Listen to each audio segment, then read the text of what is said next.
pound steak, Tim Couch, the Kentucky quarterback.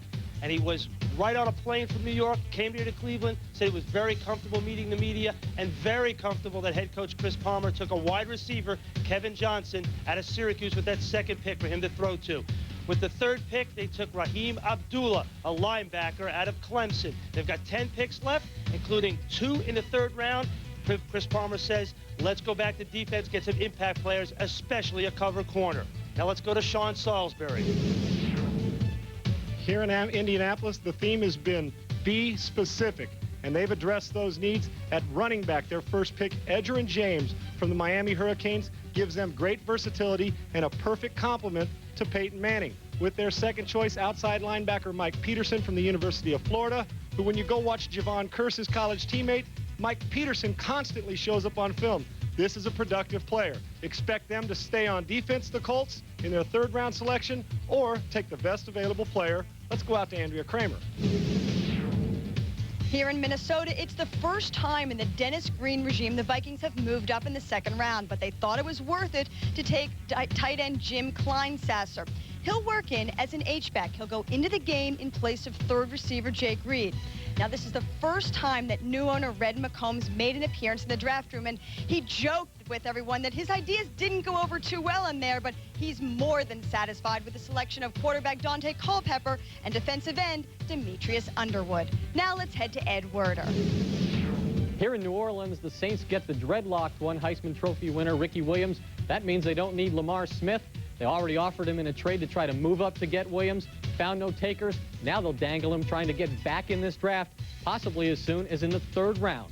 Let's go to Solomon Wilcox.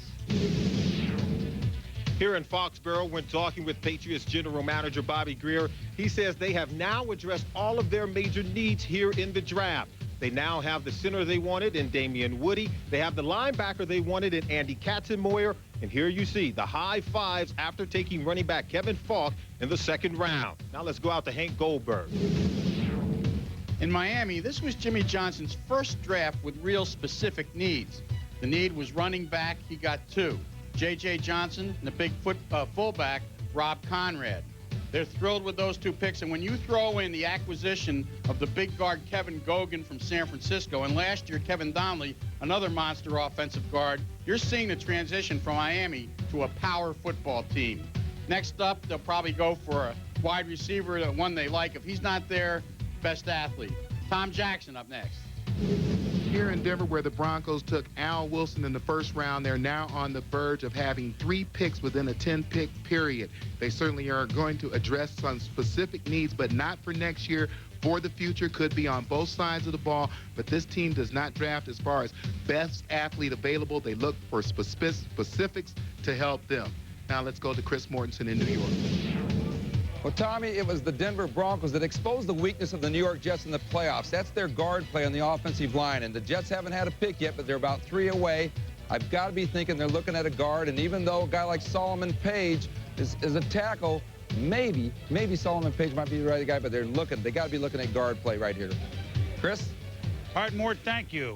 The Kansas City Chiefs have just made a pick in the second round, and hey, get off on Mike Cloud. He's a running back from Boston College. That's an excellent pick by the Kansas City Chiefs. We'll talk about him. Probably do a couple more Stones tunes in just a moment. Stay with us. Hey.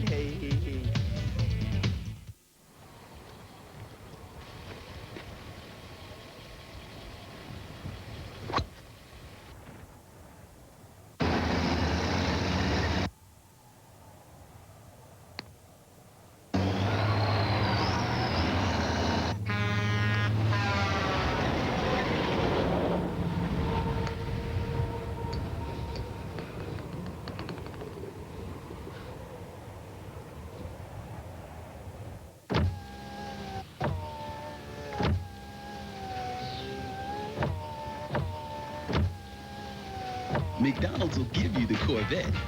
What you do with it is up to you. The excitement of the Monopoly game is back at McDonald's. Just buy America's favorite fries and play for a chance to win millions of prizes, including a stunning Chevrolet Corvette convertible. Where can you go to play the Monopoly game today? Did somebody say McDonald's?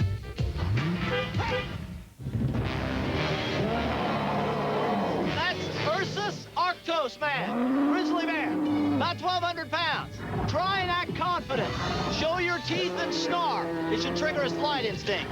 If that doesn't work, walk directly up to the bear and box him on his ears. Are you a forest ranger?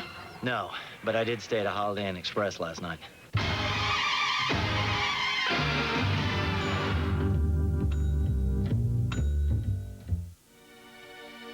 My girlfriend made me go to Cancun.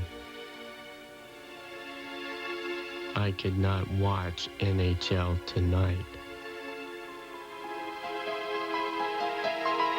When I got back, my knowledge was smaller. I hate Cancun.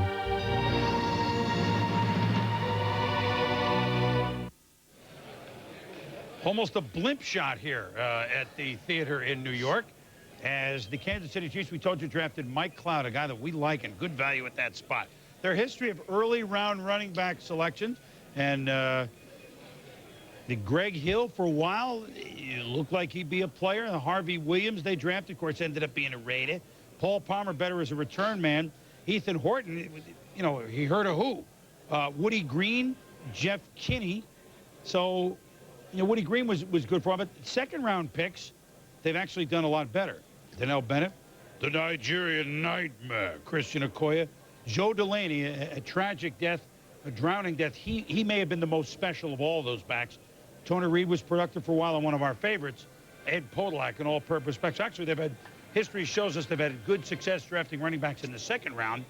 And this is a good back here, Mel. This is good value. Was a proven back, Chris. You know, he did a great job as a junior, averaged 6.5 yards per carry. And then this past season, productive again, 5.6 yard average, 25 carries or more in 9 games. So durable as well. Almost looks like he's running downhill, slightly upright, but has breakaway speed and really subtle moves into the hole. And he has that vision, you know, getting through the hole as well, and gets off a blocker. I mean, you look at Mike Cloud run with the football, you know, the balance. And Joe, I look at Mike Cloud, and I see a kid who workmanlike, but boy, did he come on strong. And I think he showed a little bit more change of direction than people anticipated based on his junior year.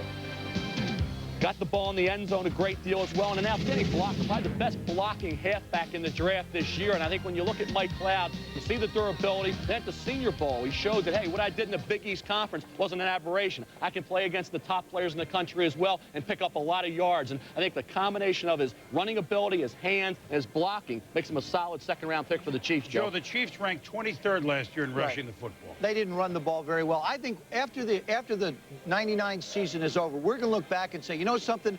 Mike Cloud did a heck of a job for the Kansas City Chiefs. Bam Morris came in late, only rushed for 481 yards.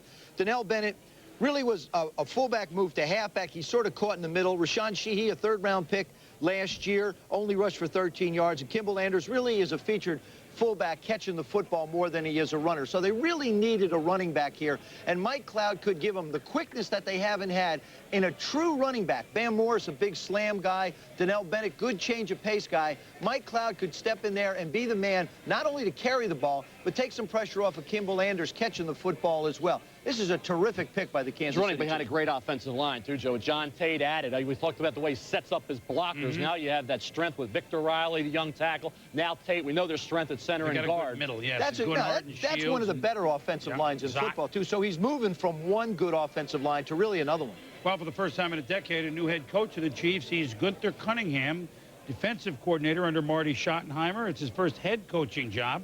Of course, he's been in this division seemingly forever, so he certainly knows the division inside and out. Gunther Cunningham, new coach of the Chiefs, eager for the challenge.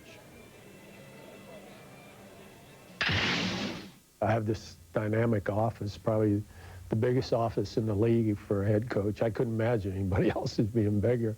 And, you know, I think I know how to act like a head coach, and it comes across to a lot of people, and you can tell by the way they respond to you. And I think those are the most important issues, is that you're in control, you're the pilot of the airplane, and you act like that. I found a lot of the offensive football players to be really excited. Kevin Lockett almost had tears in his eyes talking to me, and told me he had never been this excited in the offseason. And Tony Richardson, one of our fullbacks,